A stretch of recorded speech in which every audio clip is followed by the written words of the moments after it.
Guys ಇವಾಗ ಹೆಚ್ಚೆಚ್ಚಿಗೆ ನಮ್ಮ relation ಮನೆಗೆ ಹೋದರೆ ಫುಲ್ಲು ದೇವ್ರು ಮಾಡ್ತವ್ರೆ ಗಾಯ್ಸ್. ನೆಮ್ಮದಿಯಿಂದ ಹೋಗೋಕ್ಕೂ ಬರ್ತಾಯಿಲ್ಲ, ಹೋಗೋಕ್ಕೂ ಆಗ್ತಿಲ್ಲ, ಬರೋಕ್ಕೂ ಆಗ್ತಿಲ್ಲ, ಅಂಥ ಪರಿಸ್ಥಿತಿ ಆಗ್ಬಿಟ್ಟೈತೆ.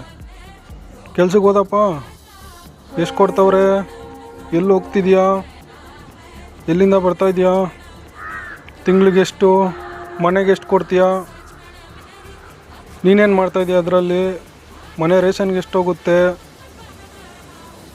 ಇಲ್ಲದೆ ಇರೋದೆಲ್ಲ ಕೇಳಿ ಕೇಳಿ ಕೇಳಿ ತಲೆಗೆ ಹೂವು ಇಟ್ಟಿದ್ದಲ್ಲ, ಈಗ ತಲೆಗೆ ಬೇರೆನೋ ಇಡ್ತವ್ರೆ.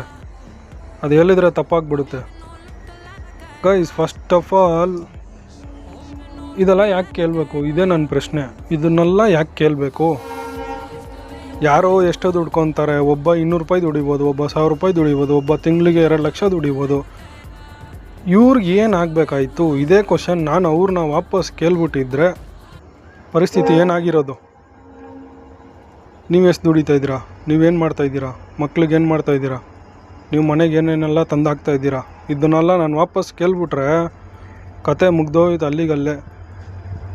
ಒಂದು ಕಪ್ ಆಫ್ ಕಾಫಿನೂ ಸಿಗಲ್ಲ ಗಾಯ್ಸ್. ಪರಿಸ್ಥಿತಿ ಹಂಗೆ ಆಗ್ಬಿಟ್ಟೈತೆ. ಸೊ ದಯವಿಟ್ಟು ಯಾರನ್ನೂ ಆ ಥರ ಕೇಳಕ್ಕೆ ಹೋಗ್ಬೇಡಿ.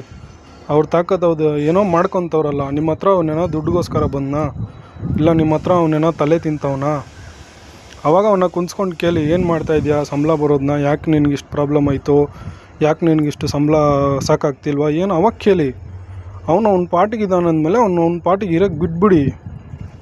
ಎಷ್ಟು ಕೊಡ್ತಾಯಿದ್ಯಾ, ಏನು ಮಾಡ್ತಾಯಿದ್ಯಾ, ಅದರಲ್ಲಿ ಆಗ್ತಾಯಿದ್ಯಾ, ಇದರಲ್ಲಿ ಆಗ್ತಿದ್ಯಾ, ಎಲ್ಲೋ ಅವ್ನು ಆಗ್ತಾನೆ, ಯಾವುದೋ ಸಂಧಿಗೆ ಆಗ್ತಾವನೆ. ನಿಮಗೆ ಯಾಕೆ? ಅವ್ನ ಕರ್ಮ ಅವನಿಗೆ. ತಪ್ಪು ಮಾಡಿದ್ರೆ ಅವನು ಅದಕ್ಕೆ ಶಿಕ್ಷೆ ಅನುಭವಿಸ್ತಾನೆ ಮುಂದಕ್ಕೆ. ಬಂದವ್ರನ್ನ ಸ್ವಲ್ಪ ಆರಾಮಾಗಿ ಟ್ರೀಟ್ ಮಾಡಿ, ಚೆನ್ನಾಗಿದ್ದೀರಾ ಏನು ಅಂತ ಫಸ್ಟ್ ಕೇಳಿ. ಅವ್ನು ತುಂಬ ಅತಿಯಾಗಿ ಹತ್ರದಲ್ಲಿರೋ ರಿಲೇಷನ್ ಆಗಲಿ, ದೂರದಲ್ಲಿರೋ ರಿಲೇಷನ್ನ ಆಗಲಿ,